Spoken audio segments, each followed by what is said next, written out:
You know those lives you see from the outside, the ones that seem flawless, as if everything is falling perfectly into place. That was me. My name is James Cooper, and I had it all. The kind of life most people only dream of, a high-powered law career, a beautiful wife, and a mansion that looked like it was torn from the pages of a magazine. I had become the embodiment of success, and the world saw me as the epitome of everything that was right. My colleagues envied me. My friends admired me. My wife, Megan, stood by me with a smile that made everyone think we had the perfect marriage. But underneath all the polished surface, something was beginning to fray. Megan had always been the light of my life.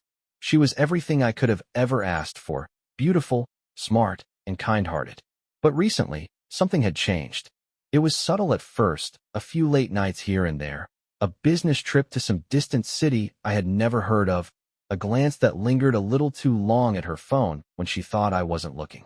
I told myself it was just the pressures of our lives. After all, I was always busy with work too. The hours piled up. There was always another case to handle, another client to meet, another deal to close. But I couldn't shake the feeling that the tension between us was growing, an invisible wall that seemed to grow higher with every passing day. I tried to ignore it. After all, we had always been a team, hadn't we? But what if that wasn't enough anymore? The cracks, though small at first, began to widen. Megan started spending more time away from home, taking longer trips for work, or meeting friends who I didn't know as well as I should have. I started to wonder whether she was truly happy, and that question lingered in my mind like a dark cloud. Still, I brushed it off. I told myself it was just stress, the pressures of our careers pulling us in different directions.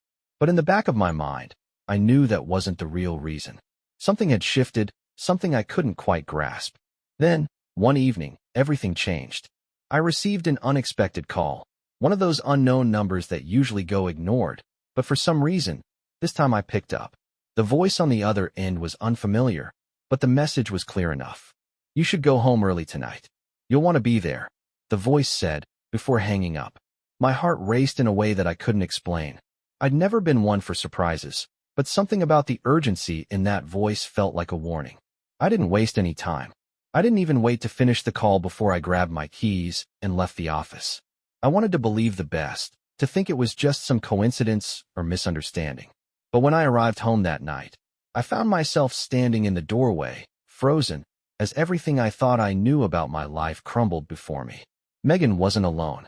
She was in bed with Isaac Fields, a rising entrepreneur I'd seen her work with on more than one occasion. I wish I could say I walked in and demanded answers, but I couldn't move. The sight was paralyzing. There they were, tangled together, like a twisted reflection of everything I had fought so hard to build. I felt as though I was staring at the ruins of my own life. Megan didn't even look guilty. She barely looked surprised. The coldness in her eyes was the final blow. It wasn't just a physical betrayal. No, this was something deeper. It was emotional, something far more devastating than the mere act itself. And she didn't care. The tears didn't come, at least not right then. Instead, I was left with a sickening realization. Everything I had believed in was nothing more than a facade. My perfect world, the one I had so carefully constructed, was shattered in an instant. The shock of what I had just witnessed stayed with me long after I left the house that night. My hands shook as I gripped the steering wheel, my mind racing in 100 different directions, none of them making sense. I had walked into my home, my sanctuary, expecting a quiet evening after a long day at work. Instead, I found the last thing I could have ever imagined.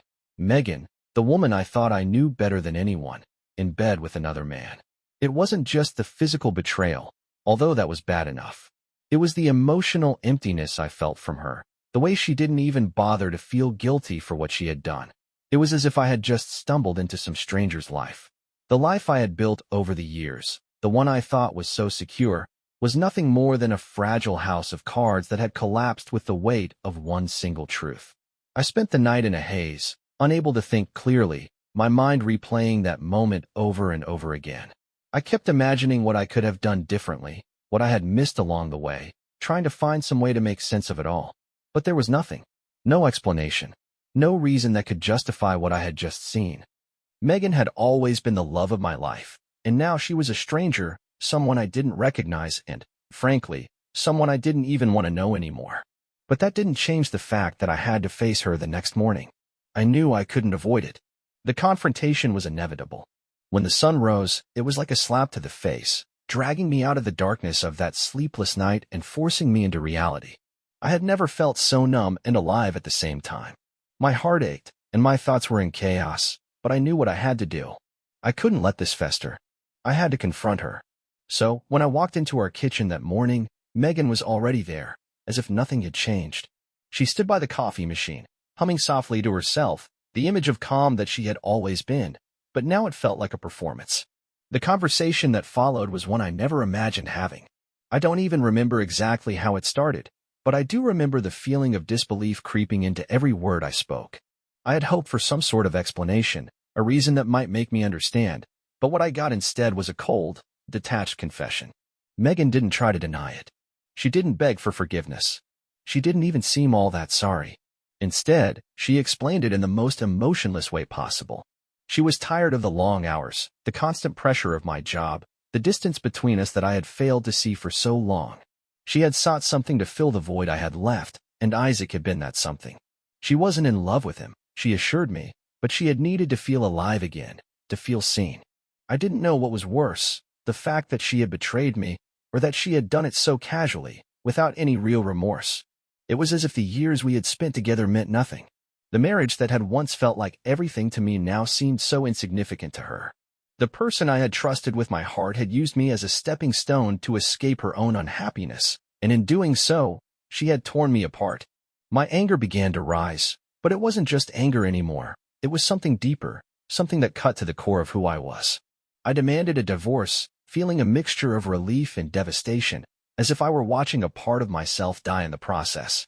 She didn't fight me. She didn't even hesitate. The words that followed were like a cold gust of wind, blowing away any hope I had left.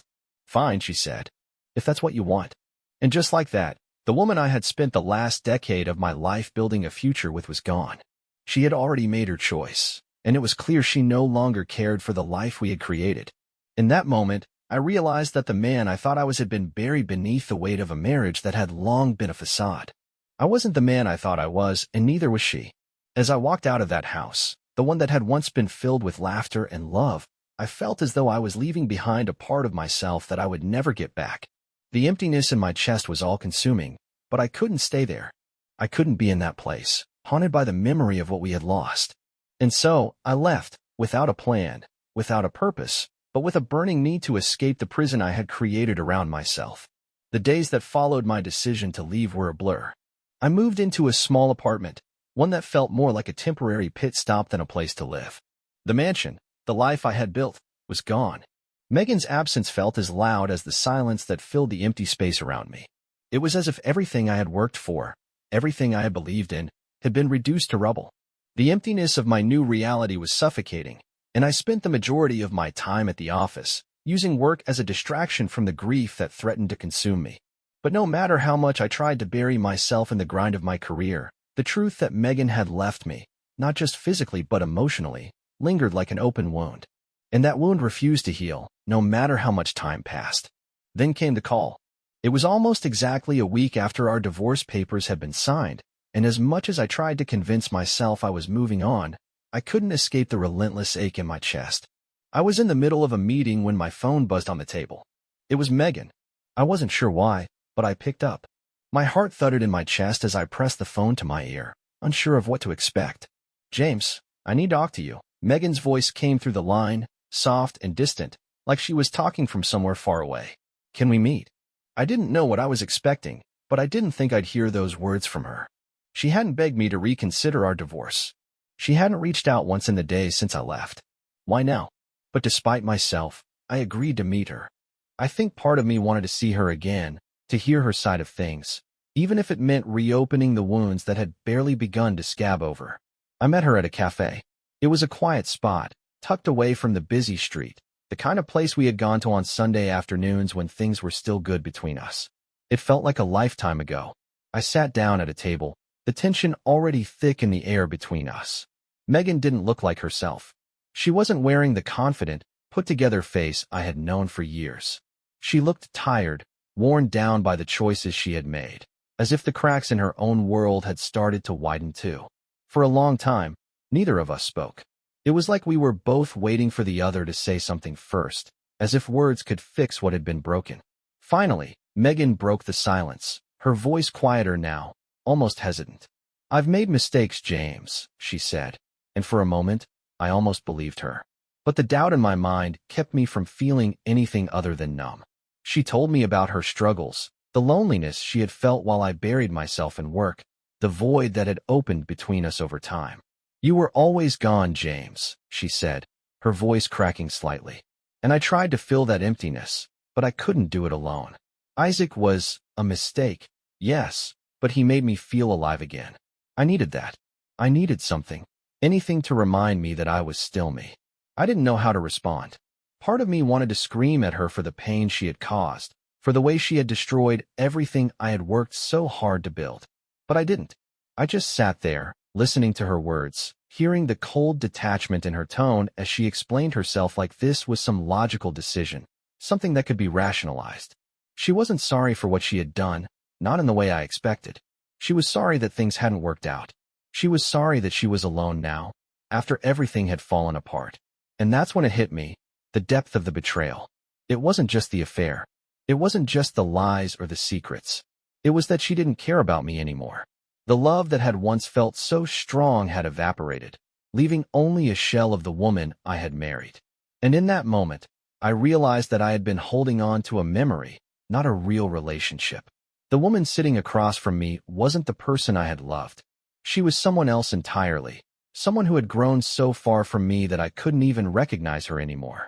The rage, which I had kept bottled up inside for so long, finally surfaced. I couldn't keep it in any longer. "You really think you can just walk back into my life after everything?" I asked, my voice a mixture of hurt and disbelief. "After everything you've done? You're asking me to forgive you." Megan's face hardened, the tears she had fought to hold back finally spilling down her cheeks. She didn't answer. There was nothing left to say. I had already made my decision, and she had made hers. And so, I did what I thought I could never do. I told her that I was done. I couldn't do this anymore. I couldn't go back to the life we had built because it was built on a lie. The woman I had loved, the woman I had trusted, was gone, and in her place was a stranger. I couldn't keep living in that broken world. Without hesitation, Megan agreed. She didn't fight me. She didn't beg me to reconsider. She simply said, "I understand." And that was it. That was the end of it all. As I walked away from the cafe, I realized that I had already lost everything that mattered to me, and I had no choice but to move on. The woman I had once loved was no longer part of my life, and with that realization came a sense of finality. There was no going back. The days after my confrontation with Megan blurred together in a haze of confusion and numbness. I moved into a small apartment, one that felt more like a temporary refuge than a home. It was sparse and functional, just a bed, a couch, a kitchen table, and a few boxes filled with the remnants of a life that felt like it belonged to someone else. There was nothing in the apartment that screamed me. It was as if everything I had known had been erased, leaving behind an empty shell of what I thought was my life. The walls seemed to close in on me, and the silence was deafening. I had traded the sprawling mansion I once shared with Megan for this quiet, lonely existence. The echo of my own footsteps in the apartment was a stark reminder of the emptiness I felt inside. The first few weeks were the hardest. I would wake up each morning with a dull ache in my chest, the weight of what had happened crashing over me. The guilt, the anger, the confusion, they all mingled together, a swirling mess that left me exhausted. I went through the motions of my day, but I didn't really live. Work became a distraction.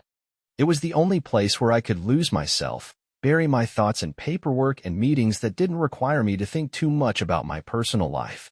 But no matter how much I threw myself into my career, there was always that lingering emptiness.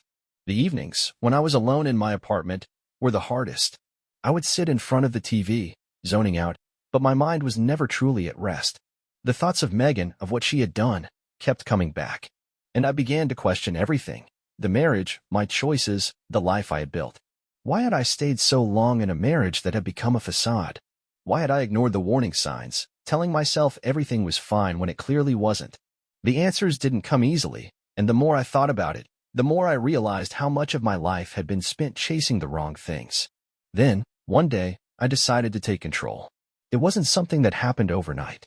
It wasn't a dramatic moment of clarity, but rather a slow decision that built over time. I needed to reclaim my life, to stop letting the past define me. I began running. It started as a way to clear my mind, to escape the constant loop of painful thoughts that played on repeat. I wasn't running from my problems, but I was running to something, a sense of control, a way to feel grounded again. The rhythm of my feet hitting the pavement helped silence the chaos inside my mind. It was during these runs that I started to think more clearly, to focus on the things that truly mattered, and to push aside the feelings of loss that had weighed me down. I found a strange peace in those moments of solitude, and for the first time since everything had fallen apart, I felt like I was moving forward. It was during one of these runs that I met Clara. She was an old friend from college, someone I hadn't seen in years. I had almost forgotten about her until I spotted her across the park one afternoon. She was jogging too, her face lighting up with recognition when she saw me. It felt like a small but significant moment, like the universe was reminding me that there were people in my life who cared, people who were still there for me, even if I had been too wrapped up in my own world to notice. Clara reached out to me a few days after our chance encounter, and we started meeting regularly for coffee. We talked about life, about the past, and about the future. Clara didn't know the full extent of what had happened with Megan, but she could sense the change in me. She was a supportive ear, someone who listened without judgment, and that made all the difference. Her presence in my life, even in the simplest way, began to help me heal. She didn't offer advice or try to fix things. She just let me be, and for that, I was grateful. As time passed, I began to piece myself back together, bit by bit. But there was still something missing, something deeper that needed to change. It wasn't enough to just move on. I needed to find a new purpose, something that would help me grow, something that would make all the pain I had experienced feel like it had a reason. That's when I met Ryan. He was someone I had seen around the park during my runs, but we had never really spoken until one morning when he stopped me. He had a quiet confidence about him, a calm demeanor that made you want to listen. He was older than me, maybe by a decade or so, but there was something about him that drew me in. He wasn't like anyone I had met before. Ryan had been through his own hardships, and when we started talking, I could see the depth of his experience. He didn't have all the answers, but he had a perspective that I desperately needed. Through long conversations over coffee, Ryan shared his own story. He had been betrayed by his wife years ago, left broken and lost just like me. But instead of sinking into despair, he had found a way to channel his pain into something positive. He had started a charitable foundation, helping others who had suffered through the same kind of betrayal and heartbreak. Ryan didn't just talk about healing, he lived it. And his words struck me deeply. He told me that I could either let this pain define me, or I could use it to build something meaningful. He didn't sugarcoat the process, didn't tell me it would be easy, but he encouraged me to do something that would help me move forward, to make something positive out of the suffering I had endured. For the first time in months, I felt a spark of hope. Maybe I could find a way to help others heal, just as Ryan had. Maybe there was more to life than just getting through the day. And in that moment, I knew that my journey of healing had only just begun. It was a slow realization, like the gradual lifting of a fog that had clouded my mind for far too long. Ryan's words had planted a seed in me, a seed that began to grow as I thought more and more about the foundation he had built from the ashes of his own despair. His story of turning pain into purpose resonated with me in ways I hadn't expected. I had spent so much time trying to heal my own wounds, trying to move on from the betrayal of my marriage, but in that moment, I understood that healing wasn't just about finding peace for myself, it was about finding a way to help others do the same. Ryan had managed to take the most devastating chapter of his life and turn it into something that had meaning. He didn't wallow in his pain. He channeled it into something productive, something that not only helped him, but helped others who were dealing with the same kind of heartbreak. And I realized, with a sudden clarity, that I could do the same. It wasn't an easy decision to make, and it didn't happen overnight. The idea of giving up my high-powered law career was daunting. After all, I had worked for years to get where I was. I had sacrificed so much to climb the ladder of success. But as I sat with the idea, as I spent more time reflecting on my life, I began to see how hollow that success had been. The career that had once felt like the pinnacle of achievement now felt like a prison I had built for myself, a gilded cage. I had become so focused on winning cases, closing deals, and maintaining a facade of perfection that I had completely neglected the parts of me that truly mattered, the parts of me that were looking for something more than just a paycheck. The more I thought about it, the more I realized that I couldn't keep living for other people's expectations. I had to live for myself. One afternoon, after yet another run in the park, I met with Ryan again. This time, I didn't hesitate. I told him about the idea that had been growing inside me ever since our last conversation. I told him that I was considering leaving my law career behind and joining his foundation, helping people who were dealing with the aftermath of broken relationships, of betrayals like the one that had shattered my own life. Ryan listened carefully, his expression thoughtful as I spoke. When I finished, there was a long pause, and then he nodded slowly. "It's not going to be easy," he said, "but I think it's the right choice. You've got something to offer, James. You've lived it. You understand the pain. And that's the kind of experience that can change lives." Ryan didn't need to say much more. His approval was enough to make me realize that this was the path I was meant to take. I began making plans to leave my law practice behind, and although it was a terrifying leap into the unknown, I knew it was the right thing to do. I couldn't keep living a life that didn't reflect who I had become. The work with the foundation began slowly at first, a series of small steps, but every day I felt more and more aligned with what I was doing. We started by offering support to people who had been through divorces, people who had experienced the kind of pain that left them feeling empty and lost. We created support groups, therapy programs, and resources for healing, all focused on helping people rebuild their lives after betrayal. I found that, through helping others, I was also healing myself. The more I worked with people, the more I understood that my suffering had a purpose. It wasn't just about me anymore. It was about making a difference in the lives of others. But it wasn't just about the work.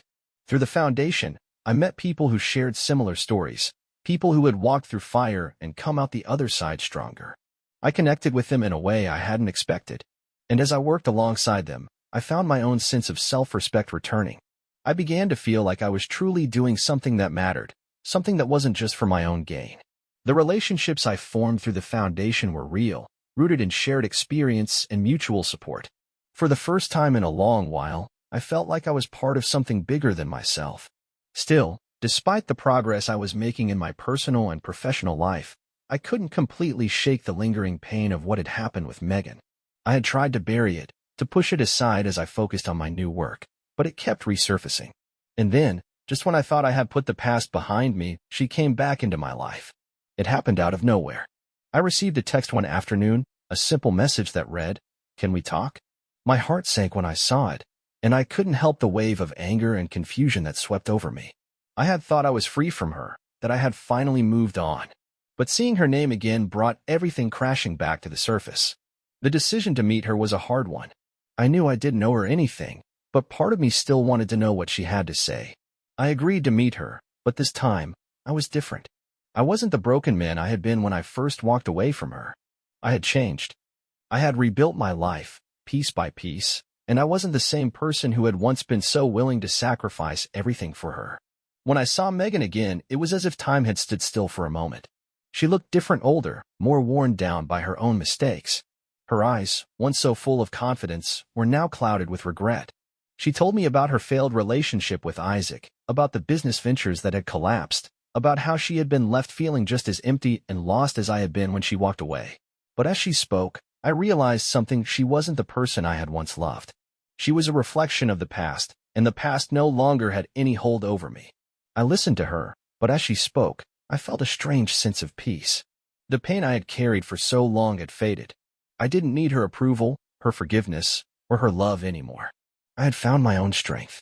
When Megan begged for my forgiveness, telling me that she was lost without me, I didn't know how to respond. I had already forgiven her, but forgiveness didn't mean I needed to let her back into my life. I had learned that sometimes forgiveness wasn't about reconciliation. Sometimes it was about letting go. So I told her that I had moved on, that I had found a new purpose, and that I was no longer the man she had once known. There was no anger in my words, just a calm certainty. Megan had made her choice, and I had made mine. There was no going back. And with that, I walked away from her once again, this time with no regrets.